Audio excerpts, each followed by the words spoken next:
দর্শক স্বাগত জানাচ্ছি। স্বৈরাচারী ফ্যাসিস্ট শেখ হাসিনার ৭৮তম জন্মদিন আজ।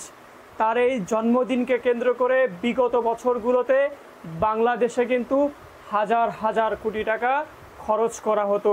বিশেষ করে আওয়ামী লীগের যে সকল অঙ্গ সংগঠন রয়েছে সে সকল অঙ্গ সংগঠনের নেতারা তারা নেত্রীর কাছে যাওয়ার জন্য, শেখ হাসিনার মন পাওয়ার জন্য হাজার হাজার কোটি টাকা এই দিনটিকে কেন্দ্র করে তারা কিন্তু খরচ করত। তারা যে হাজার হাজার কোটি টাকা খরচ করত সেটির ১ টাকাও কিন্তু তারা তাদের নিজস্ব তহবিল থেকে দিত না। মূলত এই শেখ হাসিনার জন্মদিনকে কেন্দ্র করে আওয়ামী লীগের অঙ্গ সংগঠনের নেতারা চাঁদাবাজিতে লিপ্ত হতো। বিভিন্ন ব্যবসায়িক মহলের কাছ থেকে চাঁদা সংগ্রহ করত, বিভিন্ন প্রতিষ্ঠান থেকে তারা কিন্তু চাঁদা দাবি করত শেখ হাসিনার জন্মদিন বলে কথা। আর স্বৈরাচারী শেখ হাসিনা গত ১৬ বছর ধরে তার এই জন্মদিন মার্কিন যুক্তরাষ্ট্রে পালন করত।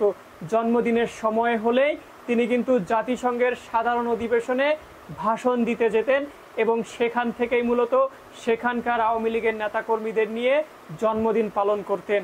দর্শক, গতকাল আমরা যেমনটি দেখছিলাম আওয়ামী লীগের যে ভেরিফাইড ফেসবুক পেজ ছিল সেখানে কিন্তু আওয়ামী লীগের সকল অঙ্গ সংগঠনের নেতাকর্মীদের শেখ হাসিনার জন্মদিন পালনের জন্য আহ্বান জানানো হয়। দেশের মসজিদ, মন্দির, প্যাগোডা, গির্জাসহ যত ধরনের প্রতিষ্ঠান রয়েছে সকল প্রতিষ্ঠানে শেখ হাসিনার জন্য দোয়া মাহফিল আয়োজনের কথা বলা হয়েছিল।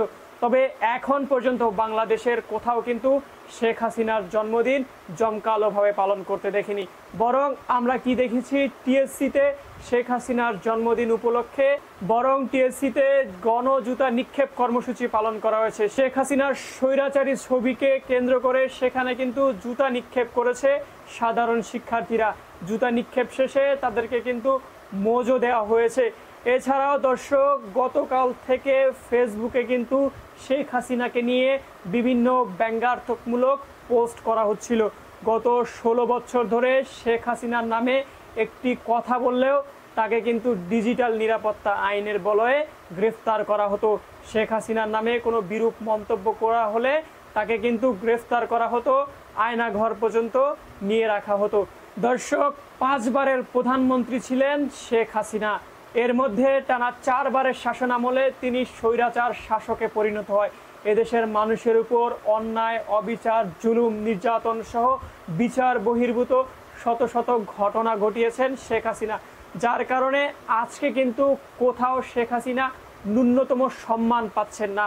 তার সর্বোচ্চ শাস্তির জন্য সারা বাংলাদেশ আজ কিন্তু উত্তাল হয়েছে। বিদেশি বিভিন্ন সংস্থাগুলো শেখ হাসিনার নানা অপকর্ম তারা কিন্তু এখন তুলে ধরছেন। দক্ষিণ এশিয়ার সর্বোচ্চ ক্ষমতাশালী নারী প্রধানমন্ত্রী ছিলেন শেখ হাসিনা। তবে ছাত্র জনতার গণ অভ্যুত্থানের মধ্যে তার যে অহমিকা, তার যে অহংকার, সেটি কিন্তু মাটিতে ধুলোর সঙ্গে মিশে গিয়েছে।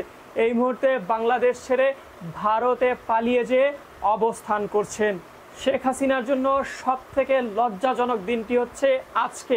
জন্মদিনের মতো একটি দিনেও মানুষ কিন্তু ক্ষোভ প্রকাশ করছেন। কোনোভাবেই শেখ হাসিনার প্রতি কোনো সাধারণ মানুষ কিন্তু বিন্দুমাত্র সমবেদনা জানাচ্ছেন। এদেশের ছাত্র জনতার রক্তের সঙ্গে তিনি কিন্তু হোলি খেলেছেন। ছাত্র জনতার রক্তের উপর পাড়া দিয়ে তিনি কিন্তু শেষ মুহূর্ত পর্যন্ত ক্ষমতায় থাকতে চেয়েছিলেন।